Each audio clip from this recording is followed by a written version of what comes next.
भारताचे एक सार्वभौम समाजवादी धर्मनिरपेक्ष लोकशाही गणराज्य घडवण्याचा व त्याच्या सर्व नागरिकास सामाजिक आर्थिक व राजनैतिक न्याय विचार अभिव्यक्ती विश्वास श्रद्धा व उपासना यांचे स्वातंत्र्य दर्जाची व संधीची समानता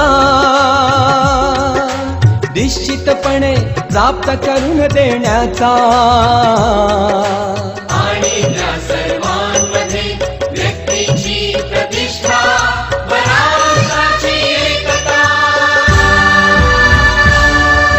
आणि एकात्मता यांचे आश्वासन देणारी बंधुता प्रवर्धित करण्याचा संकल्पपूर्वक निर्धार करून